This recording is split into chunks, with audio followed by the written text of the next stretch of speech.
Welcome to my YouTube channel. Welcome to the gym stream. And for those of you who have never been here before, this is inside the industry. And this is the part where I share my stories, my experiences, and the moments that shaped my journey through the UK fitness industry. And this is the Eddie Hall story. So let's get into it. First and foremost, I think the man, the myth, the legend, Eddie Hall needs his own introduction. For those of you who don't know who this guy is, let's have a look at this clip. This is 500 kilos, guys.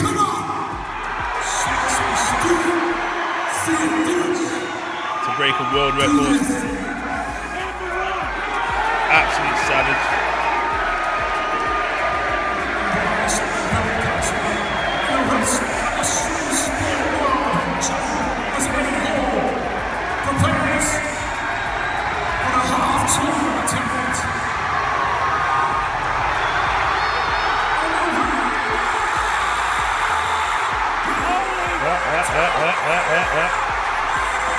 Yeah.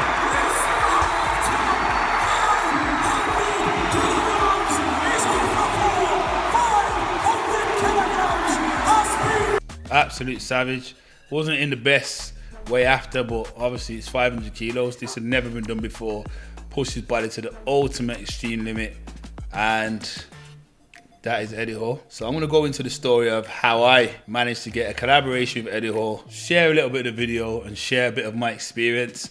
And of course, there's always drama when Mikhail Wright's involved. I'm just going to tell it raw how it is. So coming out of COVID time, I was changing my cars and I had, I think it was a BMW at the time. And I think I'd sold that and I leased the car off somebody. I can't remember whether I was driving an X6, which was leased off somebody who went away, who came back early, or whether the lease that I was driving at the time had expired. But basically I had no car and I was waiting for a car to get delivered. So you're gonna understand why I'm on about the car now. It's all gonna make sense. So I get on the phone to one of the Boohoo managers, big up Tom, athlete managers. And I say to Tom, I say, yo, it's a bit cold for me right now. I need a collab, I need to do something. Obviously I wanna work hard for the brand. Can you hook me up with somebody in the industry? Nobody wants to train with me. At the time, I was pulling serious weight, I was strong, I was in condition, I was sleeping, eating, I was doing everything right. Still getting a little bit distracted by the spirit of lust, but I was fully locked in. That doesn't make sense. I was as locked in as I could be at the time, as locked in as I needed to be. I wasn't competing, but I was on job. So he says, how about Eddie Hall? So I'm saying, if you can get me Eddie Hall, it's gonna be a serious collab. So Tom then gets on the phone to Eddie Hall and sends me Eddie Hall's number in a message saying Eddie Hall said to hit him up. Saying, yo, just like that. All right, cool. What I either didn't know at the time or had forgot, a guy that I'd met in the industry was actually Eddie Hall's best friend. I used to live with Eddie Hall. Big up Paddy. So obviously Paddy had said, yeah, Mikhail's a stand-up guy. He's one of us. He's real. You know what I'm saying? He's authentic. And, you know, he's a good guy and he's serious about his craft. So next minute I know Eddie's saying, yeah, next week Wednesday, blah, blah, blah. Gives me the postcode. And I'm saying, where am I coming to? Because my house. So when I phone back the Boohoo management, they're saying, you're going to his house. So everybody's like, right, like, this guy's inviting to his house like that. Okay, you're tapped in, you're plugged in. So obviously I'm excited now. I'm going to train with Eddie Hall. 500 kg deadlift, world's strongest man. Has achieved so much, and obviously one of my childhood heroes, although, well, that's a lie because Eddie Hall's actually younger than me, but I was a child a long time after I shouldn't have been a child. And I remember watching World's Strongest Man and just being in awe of all of the world's strongest men, and that feat of strength and the dedication and the power and just the whole essence and the aura that they had. I was like, yo, this shit's dope. You get me? Like, this is the dream. Like, this is the shit. Didn't ever really want to be a strong man, but I always wanted to lift some heavy shit up. So going to Eddie Hall's house now, I'm excited. So remember I said I didn't have a car. So now I'm thinking I'm going to Eddie Hall's house now, and I don't have a car in Stoke, like tomorrow or something like that. I think or the day after. How am I going to get a car? So pre-COVID, a lot of my friends had like rentals companies, hire companies. There was cars around. We all had like cars, and I could just make a call and say, yo, I need a RS6, I need a 5 Series, I need an X5, I need a Lamborghini, I need an R8. Anything I needed, I could make a phone call for. When I started getting on the phone, they was like, bro, you know we ain't got cars no more. Or they had cars, but the insurance was an issue now because a lot had changed. People had cancelled their insurance policies because through COVID, everyone had lost a lot of money. So I'm saying, how am I going to get to Eddie Hall's house for starters? And I can't go there in a little nail. But I nail him in a banger. So my mate says to me, I've got an old Toyota Avensis for you. It's outside my mum's house. The keys behind the wheel or some stuff like that. Go and get it. I'm saying, bro, I'm not driving that to Eddie Hall's house. So I remember phoning my good friend Shaq, big up Shaq, and Shaq's like, yo, got a GLE here for you, blah, blah, blah. You can take it for the day. This rates. I said, cool, I'm taking the car. Took the car, drove the car home. That night, I should have been sleeping, getting ready to prepare yet again, another collab, and I haven't, not locked in. I ended up getting some female company, which was, for me, was a massive distraction at the time. And I was packing Venom Power pre-workout parcels, I remember, all night, because I remember I had not packed for 2 days. I had probably about 50, 60 orders, and I needed to get these packed so they could get to the post office, so that obviously they could get sent off to the buyers. Do you know what I mean? I offer like a 2 to 3 day delivery, and it'd been 2 days already, so I really wanted to get it done so I could stay committed to, obviously, my customers who were supporting the business. So I remember 2, 3 o'clock in the morning, I'm still packing parcels. I think the girls now left, but when she came, it was a bad time for me because I had parcels all over the floor, and I also had some stuff in my house that I didn't want her to see. Can't really remember what it was. It might have been money or a phone, or you know how it is when you live in that sort of lifestyle. There's stuff around that you don't necessarily want somebody to be in your business. So I was moving everything around. Anyway, when she left, I realised I couldn't find the car key. I'm saying, oh my God, I can't find the car key. I now need to be in Stoke for 10 a.m. I'm living in Solihull, Birmingham at the time. Stoke is probably about an hour and a bit away. And I also need to travel to Walsall and Dudley to pick up my friend who was coming with me and my cameraman. And it's like 3, 4 in the morning. I've got a photograph somewhere. I'm not too sure if I'll do the Eddie Hall story again. If we ever do a collab where things happen again, which are quite possible, because obviously Eddie Hall's a YouTuber, but obviously at the moment he's taking on the world, he's doing really well, like respect to Eddie, so I don't know if he'll even have the time for it, but I'll obviously find the photos. I did actually see the photos somewhere the other day, but I wouldn't even want to even probably share this online. I ramaged my whole house upside down. I went through every drawer, every bag, and every box. My whole living room had my whole house in there. I was so devastated thinking, bro, you've ruined this collab because you've lost the key. How are you going to get there? Who are you going to ring at this time in the morning to get to Stoke? Worst comes to worst, you're going to have to catch a taxi, and then it's going to be even more stress getting back, leaving, and you're going to look like a bit of a pillock, if I'm honest with you. So in the end, I found the key. I was searching for the key for about 3.5 hours. I managed to find the key, and it was about 6 o'clock in the morning. Bearing in mind, I now need to be up for about 7:30 to make sure I can get to Walsall and then to Dudley to get to the cameraman to make sure we get to Eddie Hall's house. Here's me arriving at Eddie Hall's house, and Eddie Hall says, nice car, but I wasn't really interested. So I'd gone through all of that, forgetting that Eddie Hall was a down-to-earth guy coming from a humble background and wasn't really interested in nonsense. Like the vehicle, it gave me a little compliment, but actually my need for validation for material things had actually cost me hours of sleep and hours of stress. But we locked in, God was with me, and we got the collab done. So here's a bit of the video. Let me play this. All right then, bro, we're gonna make history, yeah? Come on. I'm gonna scream down your house, Eddie.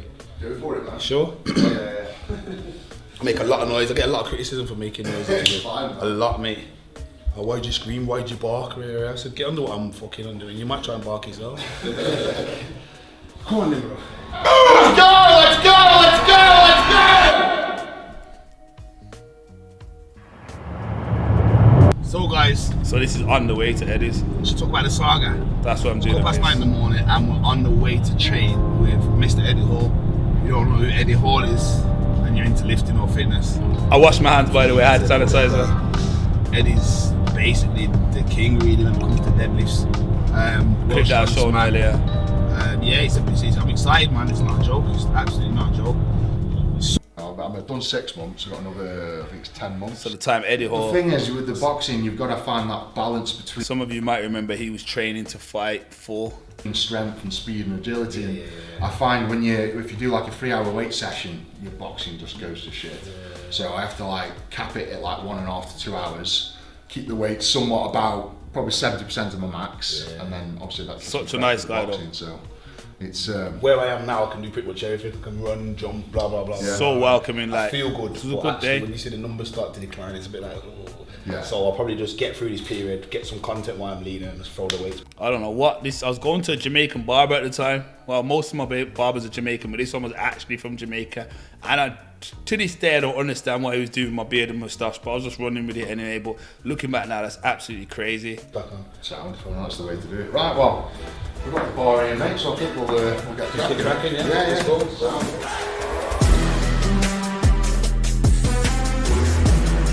Yo, I'm amped. This was a session and a half. Feeling good. Put some flat shoes on. Sorry, I'm on proper black man time, mate. As you can see here, we're all branded up. Boo-hoo man, I was working with the brand at the time.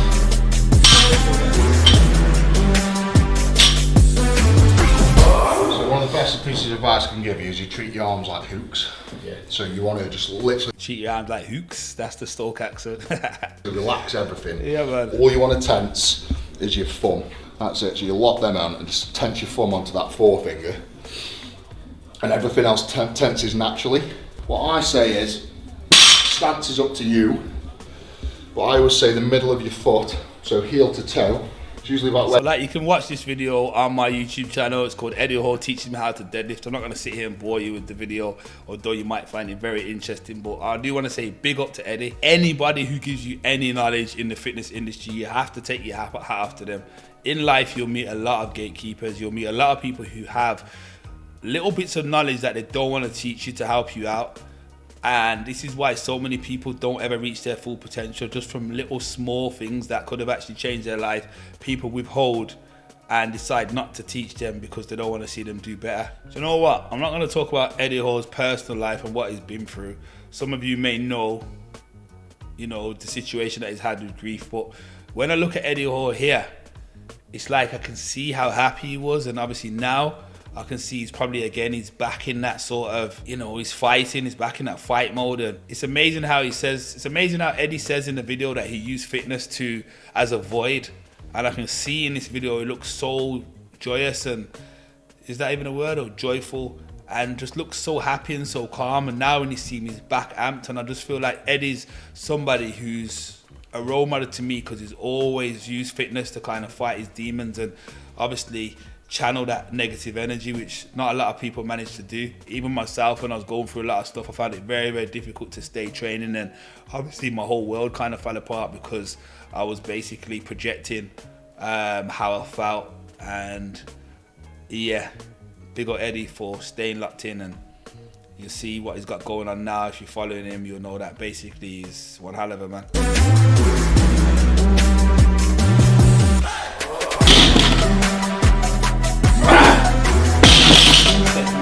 Like I said, you can see this video on my YouTube channel. Paddy's having a go. Let's just find the top set. More than I've ever lifted, so that's a huge bonus. Now I'm going to try and attack 330 for 6. Not really. I'm going to try and attack 330 now. If I can get it with the same form, I'll be happy. But ultimately, I'm leaving here today with obviously new tips, new advice, and over the course of the next 3 to 6 months, I'll be going for Eddie's world record. Yeah, right. Myself, I do get lazy sometimes, and it does get to me, and I think, I can't bother to do this. Why do I do this? But give me a... If you look there, I'm wearing an old school bout with pins. Even to this day, I still wear pin belts. I'm not a fan of buckle belts. They just don't suit me. I know a lot of people like to use them, but my issue with buckle belts, I feel that whether you're squatting or deadlifting, me personally, I like to have the variation of when I go really heavy, I can have it really tight, but when I'm a bit lighter, I can have it a little bit looser. I feel like when you have a buckle belt or prong belt or whatever people like lever belt, what people like to call them, you're literally locked in. And obviously some days, because I have a really small waist, or used to have a small waist, depending on whether I've ate or not, my waist can change by that couple of inches, and actually just not being able to adjust that belt and keeping me locked in might ruin my whole workout. A week off, 3 days off, I'm like, yo, fucking need to get that. Like I said, the video is on YouTube. You can go and watch this video. I'm also gonna actually check quickly another video because Eddie Hall actually made his own version, and a lot of people spoke about his own version. And Eddie Hall named the video UK Strongest Bodybuilder at the time. And you have people like James Hollingshead, and I definitely probably wasn't the UK Strongest Bodybuilder, but for pound, at that weight, at that lean, I was definitely doing some damage at the time. Now you've got all sorts of next generation kids doing some crazy deadlifts. I don't know where they're getting this strength from, but for me, I always wanted to be a power bodybuilder. I didn't just want to be strong, I wanted to look good as well. So obviously it's a combination of hypertrophy training and powerlifting training, which obviously helped me create my physique. Let's have a look. Where's Eddie Hall's UK Strongest Bodybuilder? Oh, actually, I've never actually watched this, to be fair. Let's have a little quick look. My life been good and bad and all around. The more things I lost, the more I found. One thing I taught myself to do, no matter the problem, I refuse to lose. So Get it! Let's go, power.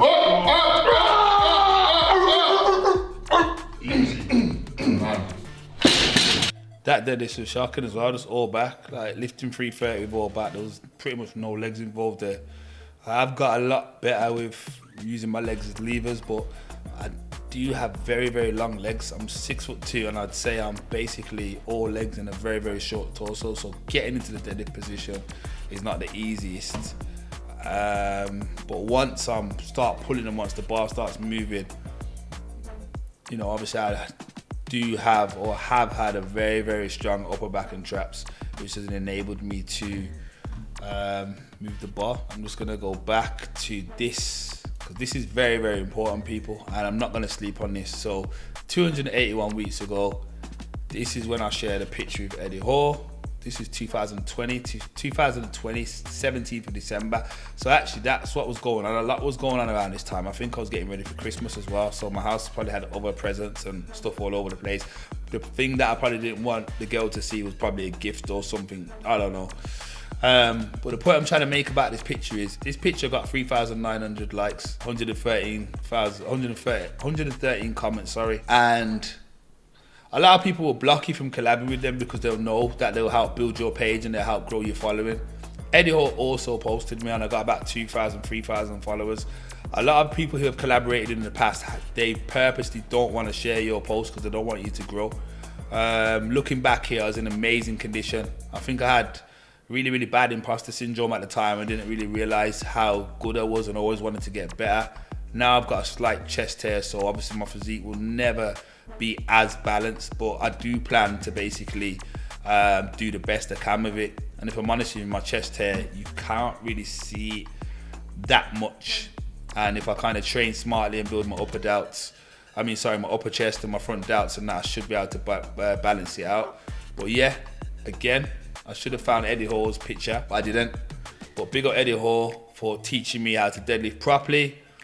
And on the road to 400 kilos, I'm definitely going to owe him a lot of respect for this one session. And at the time, like I said, I didn't think it was a big deal, but it's part of history. So yeah, that's the Eddie Hall story. Hope you've enjoyed it. Like, comment, subscribe, and I'll keep the stories coming. Trust me, I've got plenty of stories from the industry over the last 10, 11 years. Peace.